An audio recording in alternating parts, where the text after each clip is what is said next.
Hi,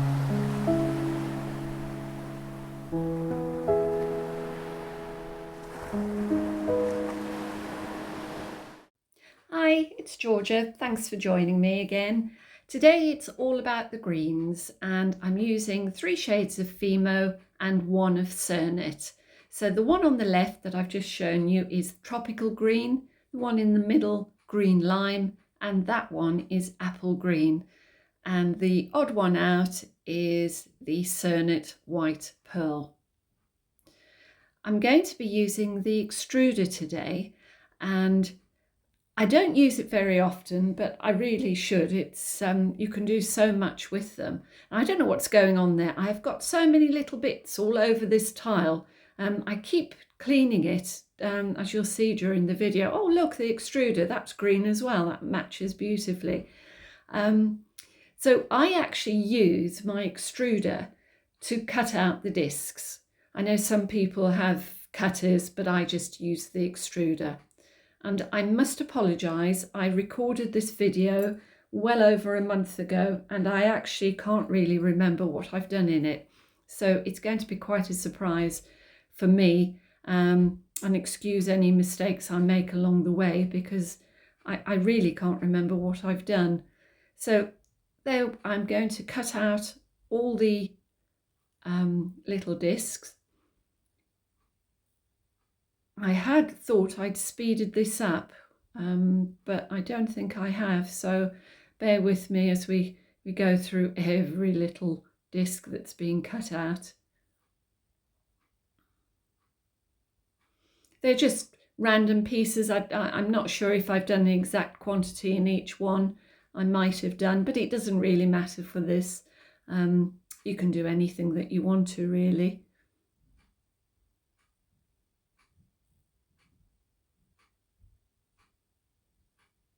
Oh, I know what that is. That's to remind me to tell you that I've rolled that out on a number 2. I've just about got this in the shot, haven't I? I'm getting lower and lower on the screen. That's a lovely colour. I haven't seen that before. That's lime green. I do like greens. And the last one, the darkest of them all. And that's that tropical green.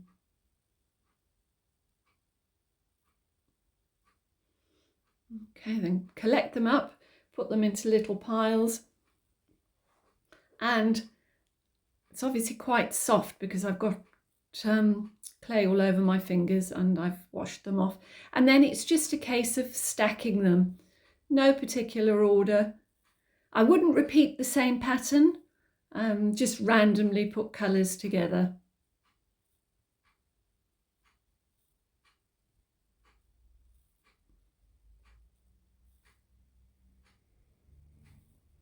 I do try and squash them together a little bit so that there isn't air trapped in them.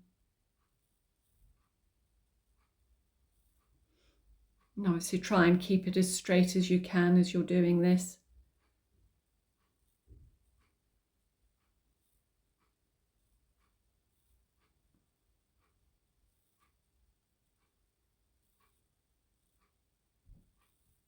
That's really nice, that pearl white. As you extrude, it does push the colours through each other, and the white creates a pearly effect amongst the greens as well. So I squish it all together and then I start rolling it out so that it fits. Oh, more bits, look. I don't know where all these bits have come from. And another bit. I don't think they're dog hairs. I think they're just little random bits of clay that have been left over from other projects. Right, and it's trial and error. So I just start rolling it down and squishing it together to make sure that there's no air. And I apologise for the screen changing colour. It seems to go yellow every now and again, and I don't know why. I wish I could say that I do all of these by natural light, but it's very difficult to get really bright natural light in the UK. So there we go. I've managed to get it to fit. a little bit more, but I think, yeah, there we go, that fits in there. Just squash it together, put the disc on the top.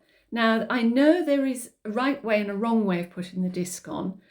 If you put it on the wrong way, you will find that you get some cracking as you're pressing out the clay. And I think with this, I do end up with some cracking.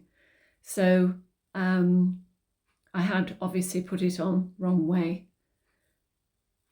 And I was trying to show you, I don't know if you can see there is a little bit of cracking there, but if you just roll it gently like that, it does correct that cracking, so it's not so bad. And a little tip, when you've finished at the end of this, always clean your extruder. Make sure everything is nice and clean. Okay, so there I'm going to start rolling it randomly, just into little circles. Now it does look quite awkward the way that I'm doing that there. That should be the other way around. So I'm just going to roll it into spirals until I feel that they're big enough. Yeah, you can see that's very awkward the way I'm doing that. Hopefully I figure out an easier way of doing that. So just keep going round, press them against each other, so once again you're not trapping any air. And then stop when you're happy with the size that you want. I should be I am stopping now, because that looked big enough to me. And then I always cut the end at a slight angle so it folds in on itself. There, you see I've cut it at a slight angle again. Curl it in nicely, nice and tight. And oh, there, I'm doing it better there. That's it, that's the way it should be done.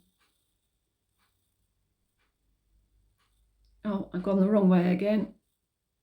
That seems to be working. Get the hang of it. And I'm glad to see I've speeded this up as well, so that we won't both die of boredom watching this.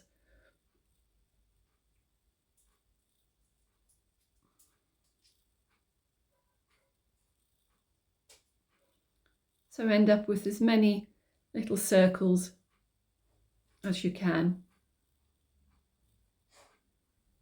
And that was a full extruder, so I'd say that's what you would get out of the extruder. Now I'm stacking them on top of each other, pushing them down again and rolling them out. And just making sure, once again, I've not got any air. Now, I think, yeah, what had happened there, I'd worked with it so much, it was so soft, so I put it in the freezer for 10 minutes. And as you can see, it cuts so much nicer when you bring it out. Just get your little pieces. I'm just roughly looking to see what they look like. And I can see, looking at this, the three that I've put on the left there are quite nice patterns. So I've separated them out because they're quite distinct circles or spirals, whereas the others are a little bit faded. Okay, so that's what they all look like. Lots of little bits of scraps there. So those three, I'm putting them together. Okay, so I've got a backing sheet. Now, I think what I'm doing is I'm taking all the little offcuts and I'm going to make a backing sheet with colour on it, or with pattern on it, rather than just being plain. So I'm rolling out all these scrap pieces and just putting them together to create that backing sheet, which I obviously don't like. So I'm taking them all off again. And I've run those through the pasta machine. So they're all a uniform thickness. And I'm trying again. to create a backing sheet.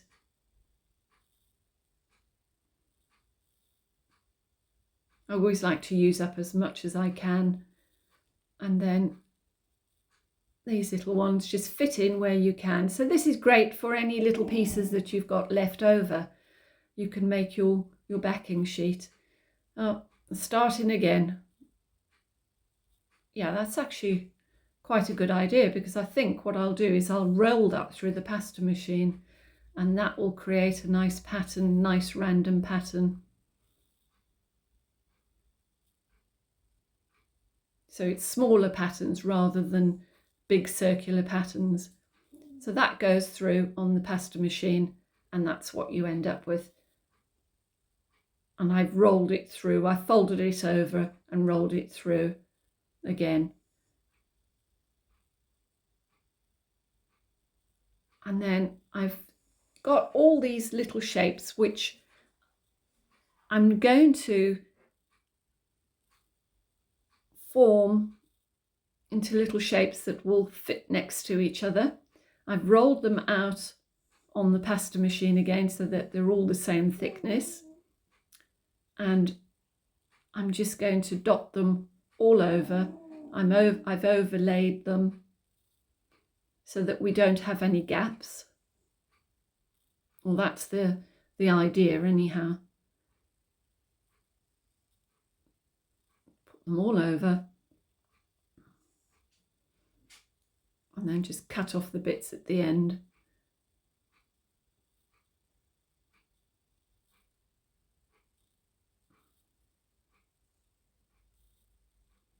Burnish them down.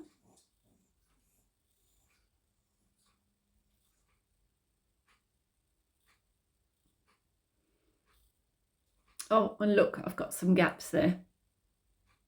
So that needs to go through the pasta machine again. And it has done, and that's what we've ended up with. It's very difficult to get across the shimmeriness of the white. But it has gone on to the greens as well. And those are the three little ones that I really liked, that I could make feature earrings of, I think. Just cut away any excess. Obviously all these scraps get used again. And that will go through the pasta machine again as well. And I folded that back on itself, which is why there's only two there. Two designs that you can see.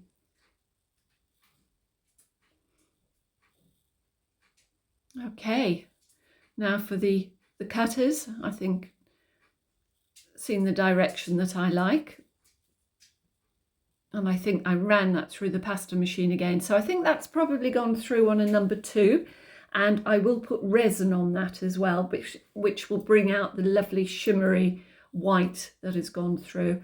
Burnish it all again, which smooths obviously the top, and it also sticks it down to your ceramic tile as well. Oh, there's my little homemade cornstarch or corn flour box. And then go through, choose all the cutters that you like. I tend to go, if it's a rounded shape, I try to keep rounded cutters or curved cutters. And there's quite a few that I take out of this one.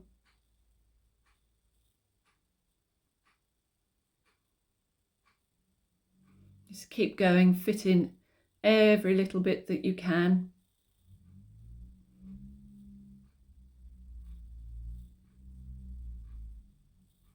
As I said, you can see I am using a lot of rounded shapes.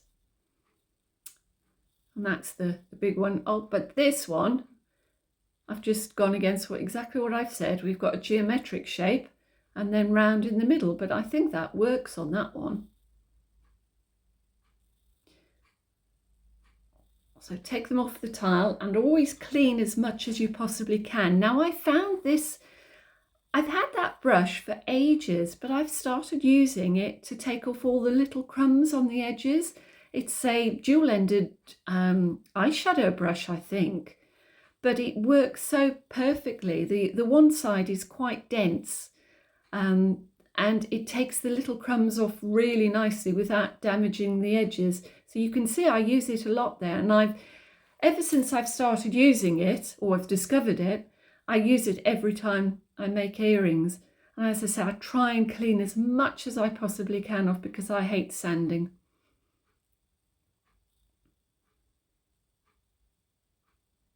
Try to do the little bits in the middle as well.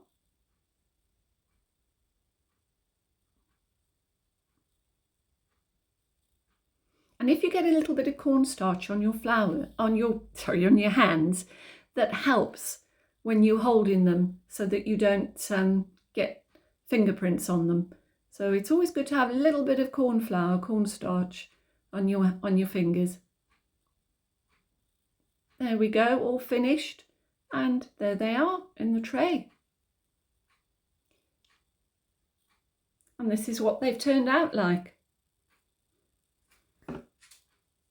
I was really pleased with this. You can see a little bit of the shimmery white creeping through there. These are so vibrant, really, really vibrant, and they go beautifully with that yellow.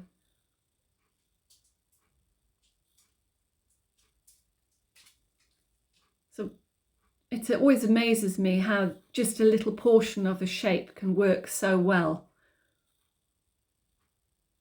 Anyway, I hope that you've enjoyed watching this, and I do apologise for not making more videos. I will try harder, and I will try and edit them after I've made them rather than leave them weeks on end, so I actually know what I'm talking about. Until we meet again, thank you very much. Bye.